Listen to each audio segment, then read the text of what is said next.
Hello, hello, hello! Welcome, Aquarius, to your first personalized read to wrap up 2025 and step into 2026 with a fresh, light, clean, cleansed energy, purpose, roadmap. Take it however you want to take it. We're gonna leave behind detached air Aquarius. Your innovative and humanitarian mind values independence but can detach from emotions and intimacy. Maybe a little too quick, a little too easy breezy, beautiful, detached. This spread uncovers aloofness and rebellion from connected innovation in 2026. So let's see what's in the cards for my Aquariuses.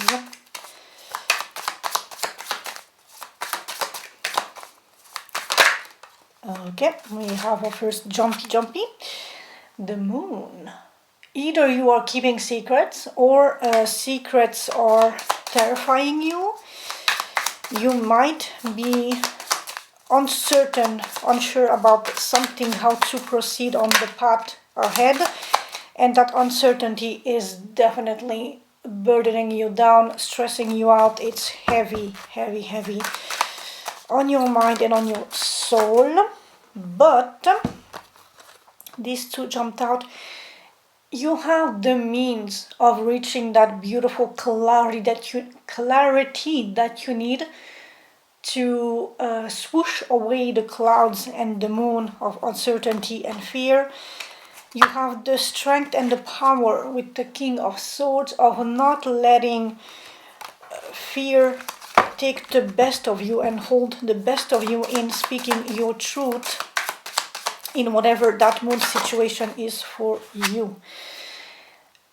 As I said that, the sun literally flipped out. You will... Here comes the sun, na na na na na, whatever that song is. You will reach clarity, beautiful lightheartedness, freedom, happiness, abundance. Think what the sun represents on earth, in our human life. Life depends on the sun.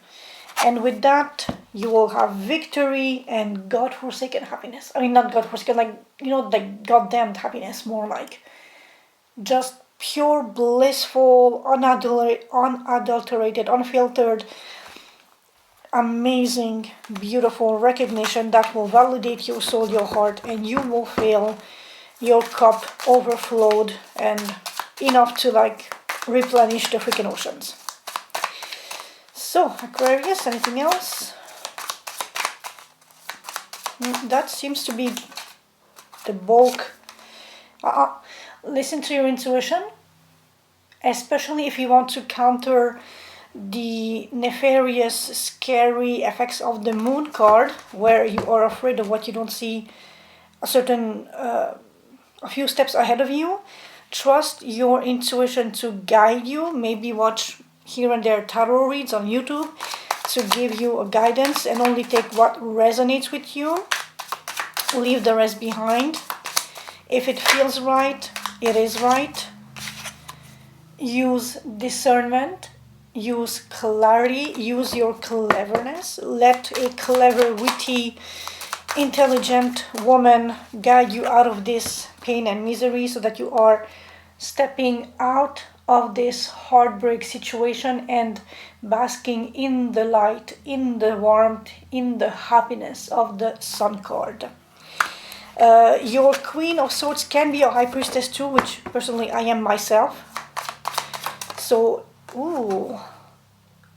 trust higher ranking institutions and structures that will guide you on your path out of the darkness of the moon, on your path to something new, beautiful, that will be fulfilling, that will highlight your charisma. I just saw the King of Wands card and Ace of Wands.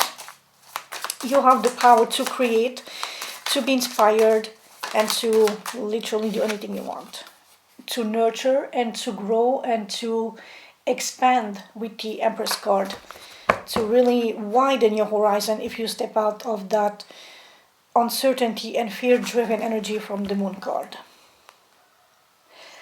We have the Wheel of Fortune and the Eight of Swords. So when you step out of your self-imposed stress and worry, fortune will literally favor you and bless you. So do that.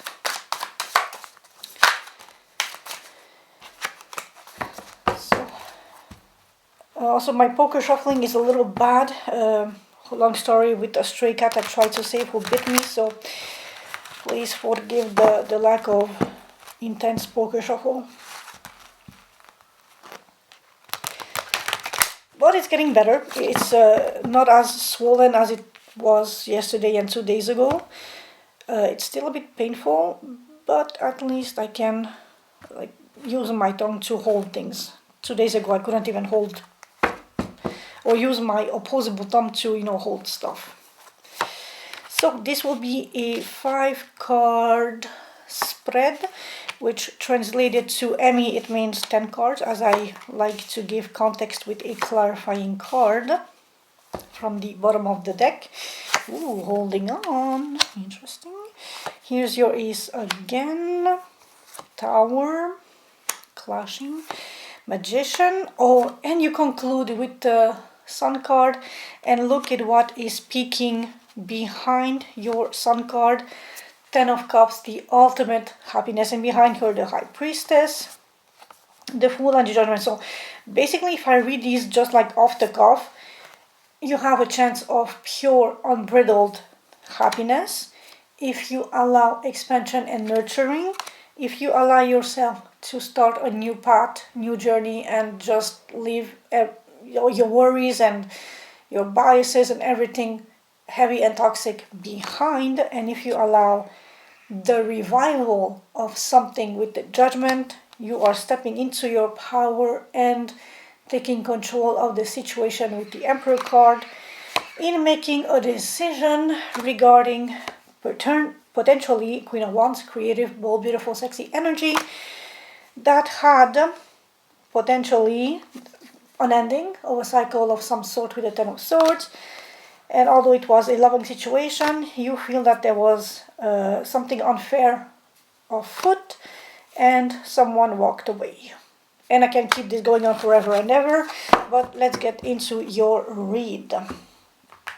So let me pull my Van Gogh deck closer for clarifiers. So, Aquarius. The intellectual escape, which should be trademark me, because that's what I do 24/7. What detached thought avoids emotional vulnerability?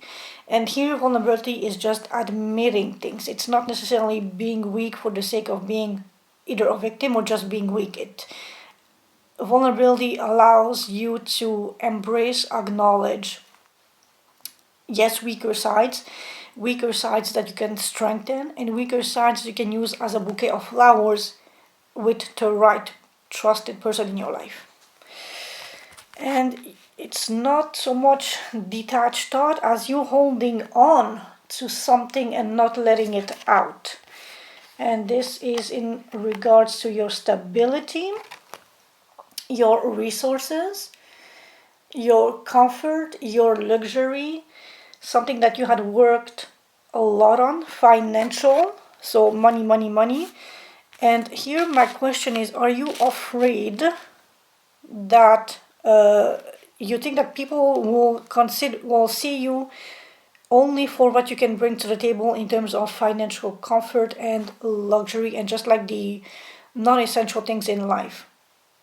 Because the detached thought avoids emotional vulnerability is you think that people are here for you only for your money and your resources and not so much you, your personality, and who you are as a beautiful Aquarius person. So you're holding on to those aspects, your financial comfort, and you're not either not sharing or just not letting people know how well off you are, in a sense of protecting yourself, which is completely understandable. You don't want to attract leeches and gold diggers Five of Wands, and you think it might create conflict in relationships if they knew just how well off you are, and it could dismantle weak foundations with the Tower, or just things coming out of the left field after they know how well off you are. Things change abruptly and it causes conflict. Queen of Pentacles. Because you are, oh, and Queen of Pentacles to a King of Pentacles, that's a divine match. So it's both internally and externally being plentiful, self-sufficient, knowing how to manage money and resources, how to invest, how to grow, how to replenish, how to nurture, how to provide.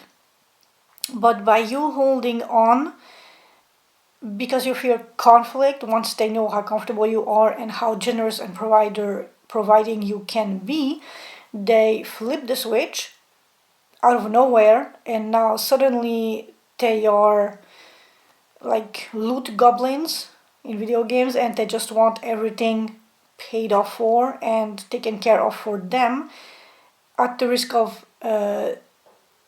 depleting your resources. So you're holding on to avoid conflict and to avoid this just very selfish aspect of other people in regards to you and your resources and the potential that you have to grow resources. So it's not that detachment avoids emotional vulnerability. In your case, it's more like you are protecting yourself from that. But it can come across as you not being emotionally invested or vulnerable. But for you, it comes from a place of protecting your assets, which I completely understand this. I mean, it doesn't come from a place of being too selfish or too greedy. It's just maybe you were handed bad matches in the past. You have learned your lesson, so now you're a bit more cautious in what you let out to new people who have an interest in you. The rebel pattern. How does your uniqueness create unnecessary isolation? Well, you're a firecracker. You love action, you love fire, you like to make it spicy and interesting and fun, and to give back. So you like to give back in a very action-oriented way. You like when you need to give back, or when you are on the receiving end of it, you like it to be meaningful and action-oriented, not just, thoughts and prayers. You want actual action. Do something for me. Show me that you care by working or making or something that is hands-on, that has a practical outcome that can augment or just like escalate your level of comfort in any given situation. So let's instance somebody is making you a hot home-cooked meal that will make you feel good and appreciated, but it involves work in handling all the ingredients and knowing the recipe and all that stuff. Or it can be a collaboration, like you do part of the work, being on camera, I'm just putting it out there, the other one does the editing part. Or it can help you at work, at the office. And we have the Emperor taking charge. So either I'm reading for you, so you definitely like things to have a proper direction and proper meaning. You like to take the charge and the lead, direct people, sort of manage and distribute tasks, so that you know that things will be done in a proper fashion following a methodology. This can cause a bit of stress, as you want to make sure that how you delegate is properly assigned the right task to the right person. But we have the King of Pentacles again. You are very good managing your resources.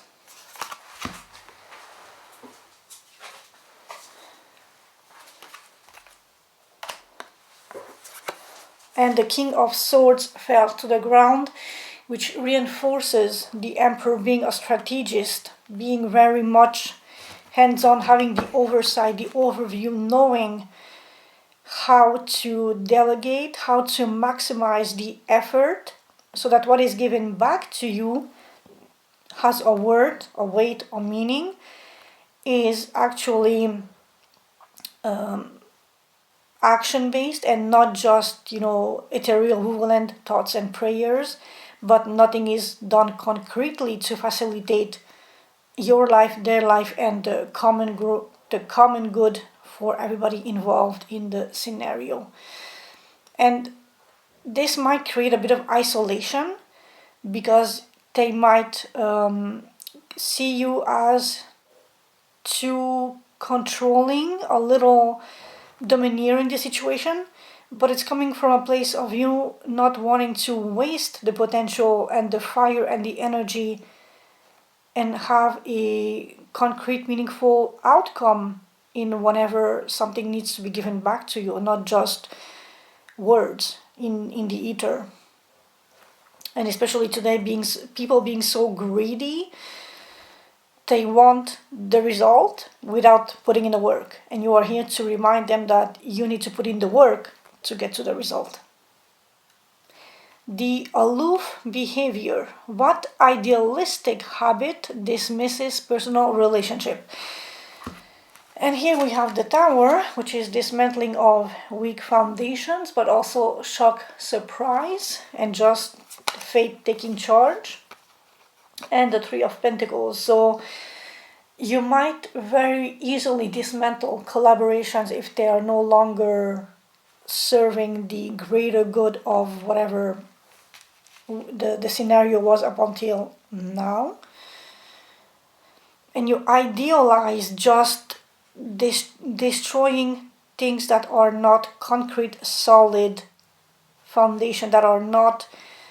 If they have a shaky foundation, you have zero emotional qualms about destroying that whole shit and starting over with now a more solid, a more fairly distributed task, so that everybody is hands-on in the project at equal value to build something strong, reliable, focusing on everybody's own strengths being utilized for the maximum return on investment. And this idealistic habit dismisses personal relationships in the sense that you don't care how your intermingling with other people might come across as dismissive or cold or distant, because you prioritize the end result of the collaboration, not the fluffy after work coffee, drinks, and socializing aspect of the collaboration. And so others might see you as a little bit aloof and cold and detached because you're too work-oriented. We have the Sun and the King of Wands, but if you do realize this, if you are in the clear with yourself and others right off the bat, you will reach pure blissful happiness. And with that, you will still gather or garner, keep your magnetic, charming, hardworking persona without coming across as too disruptive, too destructive, and too out of the left field surprise. Boom, it's over, let's start over, and I want you to do this way, yada yada yada, too domineering, again with that King of Swords energy. King of Wands is also very much a little bit everywhere. He invests, he works, he's again Steve Bartlett, Diary of a CEO. He does a lot of things, but he has the right team underneath him. He's always ready for action. He sniffs out deals and opportunities like a demon fox sniffing out jewels.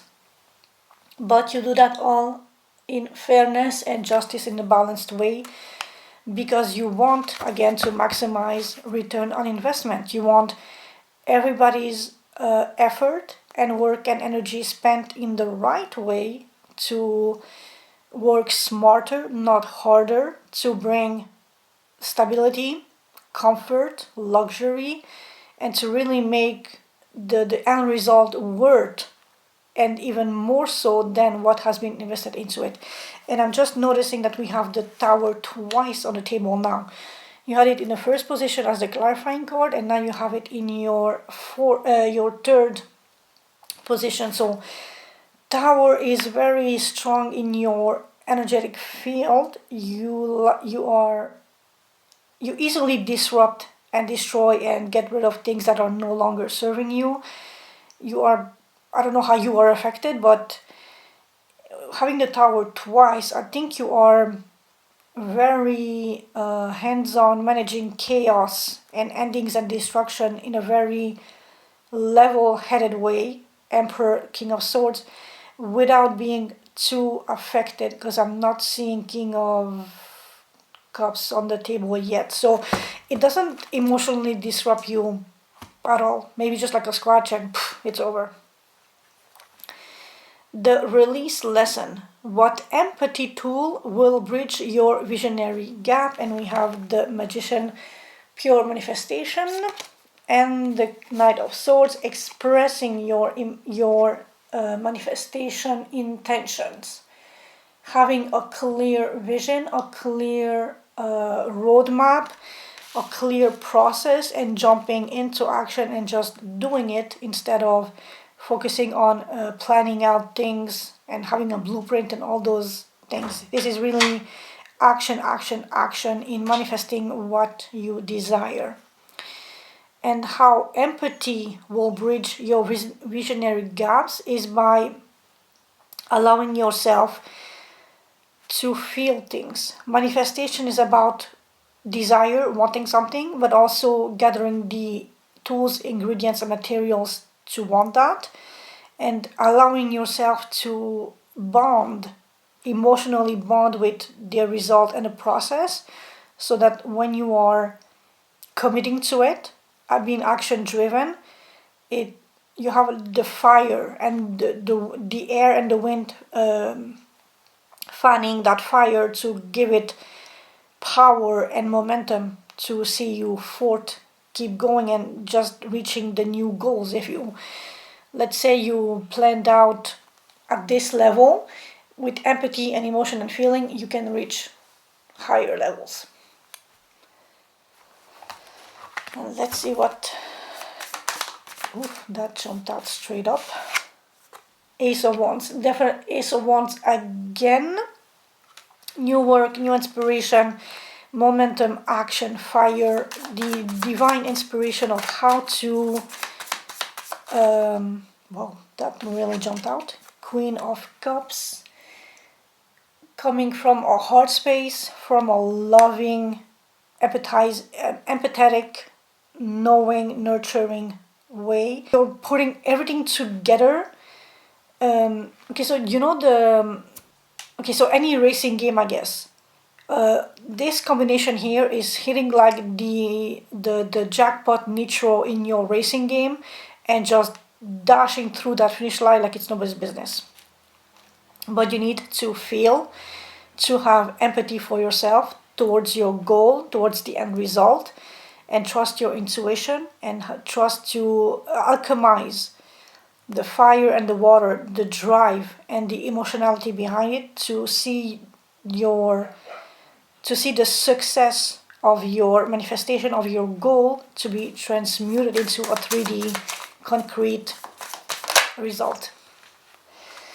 Without overburdening yourself, without burning the candle by both ends, without going straight to a burnout, because with the Knight of Swords, you can very fast go, just like you're on the road, you're working, you're accumulating side quest and main quest, and all of a sudden you are so overburdened and so overweight with tasks and responsibilities and stress and this and that, and your calendar is so filled to the brim that 1 hour feels like 10 hours. So you want to have a bit of empathy for yourself and allow yourself a breather and not overburden yourself with stress. and task and everything. Just delegate, delegate, delegate if you can. Choose the right people, obviously, but delegate. The new path. What collaborative genius blooms from living detachment? The Sun, which is one of the most beautiful, it is the most beautiful card in the major arcana and in the tarot. And here you have Ten of Pentacles, which is building your legacy. Like literally, this is old money. You're building stability, a house, a family situation, and long-term money. Something that when you will be old, you can buy your castle, literally, land, property, be happy, have your children, your grandchildren, and you are the founding figure of all that luxury, of that stability, all that beautiful whatever is that you are trying to build. But to achieve this Ten of Pentacles, you need to open up a little bit from that Four of Pentacles from the beginning. You need to allow other people's in to collaborate with you so that you can harness who is good at what, so you can delegate the right person to the right task to maximize effort invested, so you can also maximize results. Ten of Pentacles, King of Pentacles. And with the right collaborators, you will obviously reach that super stable, plentiful, rich energy, but also be just very happy, not a worry on the horizon. Oh, the Lovers.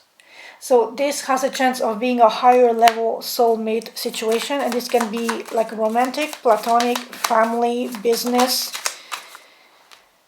Page of Wands, carefree, just happy-go-lucky energy, and something flipped in the card, something else.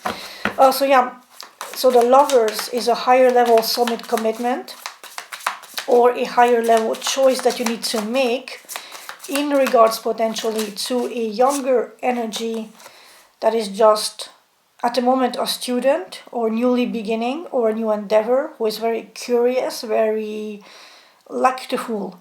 They go on new ventures, new journeys, and they're just out there to explore and live life to the fullest. But under the supervision of the King of Cups, it will be wise counseling, opening up emotionally. And now we have King of Cups to the Queen of Cups, so it's a divine pair, especially since we have the Lover, so mutually shared emotionality for the better good of everybody involved.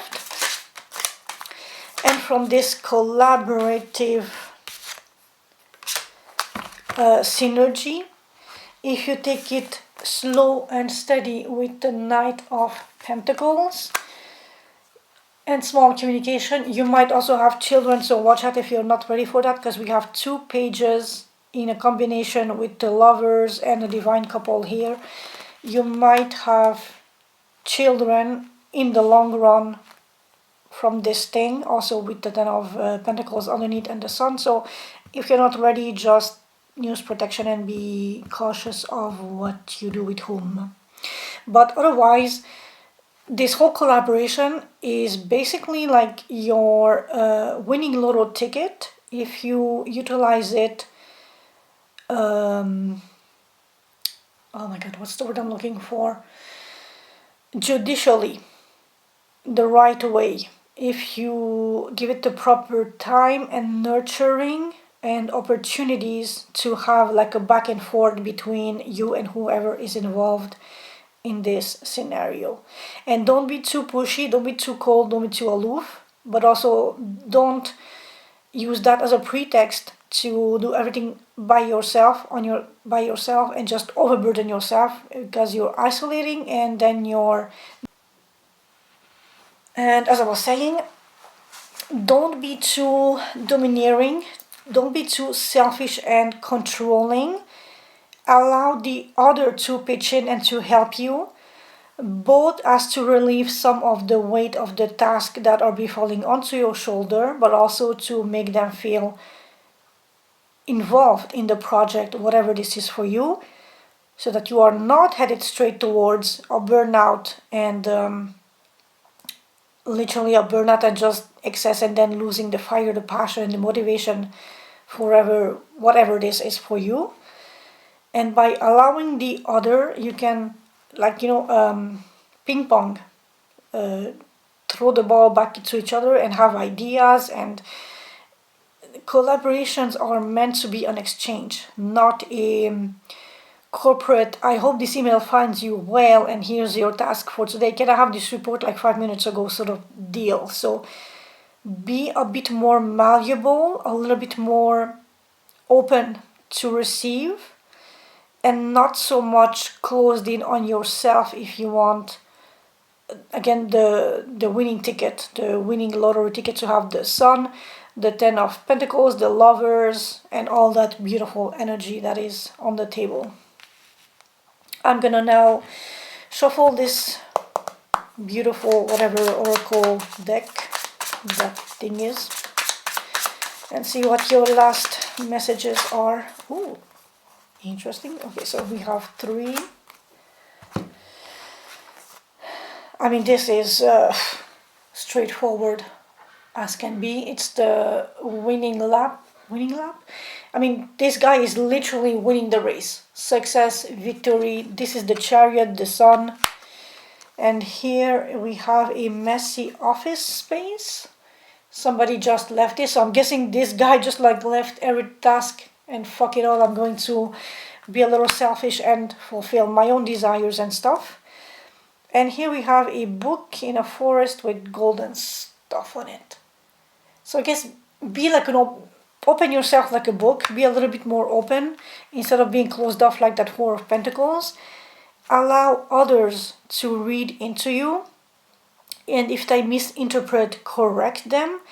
And don't be so rigid and stuck up, and allow fun and chaos, especially with the Page of Wands, who would just like ditch everything and leave to explore something else, something more fun, something less rigid, less structured, less cold, to fulfill that inner child wonder of being inspired and creating new stuff by not being so stuck up in structured, boring, corporate, soulless ways. From the Fox's Journey, you have the Whisper and the Gift.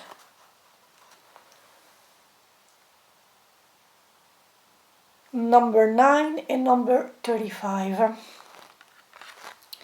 So let's see the Whisper. Number 9. Communication, intention, spells. That's basically the Magician and the Knight of Swords energy combined. Your words shape reality. Speak your intentions clearly to the universe. That is so freaking basically this. Communication and manifestation. If you want something, be clear about it. Do take the necessary steps and actions, but be very clear, very intentional. But also allow it to come from the heart. And with your mind and your intellect, find the proper phrasing and the proper words to shape it into reality. Number 35. The Gift. Giving, service, grace. This would be 6 of Pentacles underneath here. 35.